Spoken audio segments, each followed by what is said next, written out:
Hi, so I've been doing a lot of studying lately. I've been wanting to get some notes together to make this video because I've been doing a lot of reading and a lot of podcast listening. And I have this crazy theory that I want to know your thoughts on. That is the theory that communism is still very much alive and well in America. I know I'm not talking about Trump. I'm talking about the left and the people that are opposing Trump. And I have some pretty, in my opinion, curious things to back that up with. So first off, I'm reading this book. I highly recommend it. It's J. Edgar Hoover's Masters of Deceit. So it's written 1950s, way before any modern politics. But it's crazy. He's writing it about communism and how the communists were infiltrating the society of America back in the 50s, and like what their methods were, what their playbook stuff was, and everything that he writes about could be today's headlines. Like it's crazy. There's so much similarity, and I'll get to that in a second. Definitely check that out. And then I've been listening to a lot of great podcasts. Big shout out to JP Reacts, great channel. Check that out. Doing a lot of my own research, definitely fact check me on all this. But I have reached the conclusion, as I said, that I think the left is communist. I really do.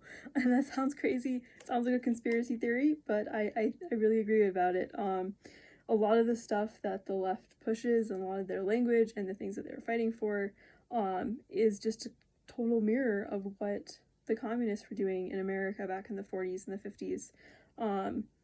Calling the federal agents Nazis and fascists and hopping on minority and black rights, and not that those things are bad, but just like the huge emphasis on that, and then using that to further their agendas, like the George Floyd riots, right? Taking a arrest that was made, maximizing the fact that it was about a black person, and then using that to get to defunding the police. Okay, that's a total example that was in my book from 1950, and that's something that they did in 2020. Like, it's just insane how those things work. The claim of police brutality all the time, that was originally a communist idea back in the 50s and the 40s that they would use to kind of try to help defund the police.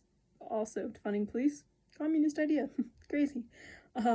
Calling everything chauvinistic or racist or white supremacy, originally a communist idea. All the things that we see the left doing, the communists invented it. Plus all the ideologies they're pushing: Black Lives Matter, critical race theory, feminism, LGBTQ, systemic racism. All of these come from very Marxist ideologies, very Marxist roots. For example, the No Kings Rally, I did a very brief video on that, how the No Kings Rally was literally funded by the Communist Party USA.